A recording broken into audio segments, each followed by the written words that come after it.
We're up at a very quiet Manx museum, all, of course, post-lockdown, getting ready to reopen. Alison is with us. That means we're talking about finds. You had to go treasure trove, didn't you, for this one before you could announce it? But only, a few months ago we were here with another find. So they're coming thick and fast. Tell us about this one, though. Very exciting, I believe. Yeah, this is really exciting. The last time we spoke about treasure on the Isle of Man, it was to do with some massive Viking jewellery. This one, we're coming 700 years more into the future. This is 350 years ago roundabout, and it's tiny, but it's an absolutely beautiful memorial ring. So we're very excited about the find, but it was actually made to commemorate somebody who died, so there's a little bit of sadness behind it. But it dates to around about the mid-1600s, maybe 1660s, 1670s, and it's got the initials JD just underneath the crystal. It's made from gold. It's got a lovely faceted crystal setting with gold thread underneath that with the initials JD. In itself, it's a really beautiful object. We've not had anything of this style from the Isle of Man. I always seem to be saying that, but, you know, people keep finding these amazing things. But on top of that, we think there's a possibility that the initials JD might be associated with James Darby or James Stanley, the 7th Earl, or in Stanlockmore, as he So a good Manx connection there.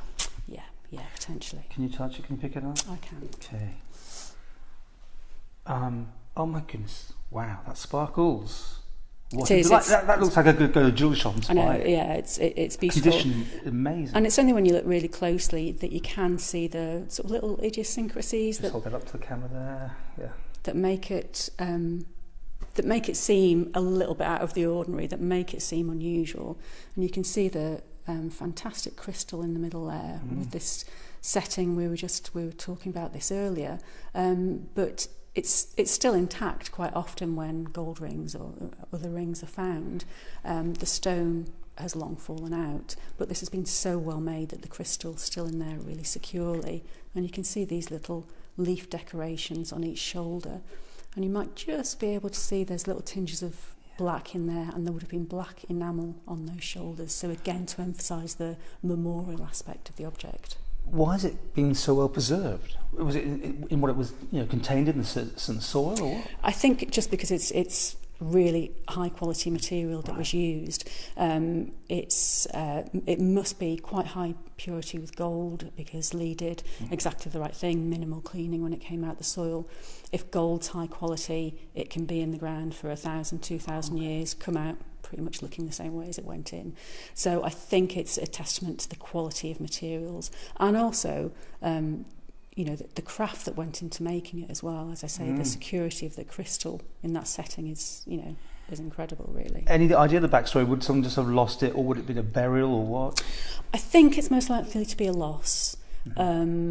These things weren't generally buried or deposited. We're sort of getting away from, I guess, the more ancient traditions of of ritual deposits, perhaps. So I suspect it's a loss, but I don't think we'll ever really know, really.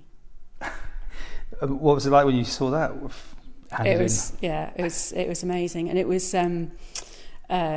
Lee had got in contact with me, and I went out to see it and to collect it, and it was the day before January lockdown, so I went out and Lee handed it over. We did all the paperwork, and then put it securely in the museum, and that was it then. I didn't see it again, but I just kept working on the paperwork and seeing these photos of it, and so it's really lovely to be able to see it again. So put in context, when it fell off that person's hand, how many years ago would that be again?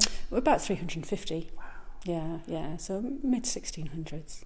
And I know you didn't give too many details about where and whatever, but was it just farmland, or just something quite unusual? Or? You wouldn't expect to find anything necessarily. Hence it's been there for so long, probably then. Yeah, potentially as well, yeah. And to finish with, people who are watching this find things, what is the procedure? The procedure is, if I can put this back, the procedure is, on the Isle of Man, there's a legal requirement to report any find of any archaeological artefact, whatever it's made from, within 14 days to the museum. That's reporting, and that can be done, especially at the moment with our lockdowns and things like that. People can email us photos and things like that. If there are various criteria for if something might be treasure. including precious metal content. So this, for example, we know there must be more than 10% gold in this. We know that it's over 300 years old, so that's why we put it through the treasure process, and the coroner declares it treasure.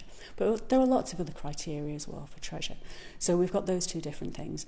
I would say, if in doubt, give us a shout, really. That's what we're here for. We'd much rather see things than not. Don't think, they wouldn't be interested. We really are. Not everything's a find of this quality, of course, but all the finds help us build up the picture of the past of the Isle of Man, and that's what we're in the business of.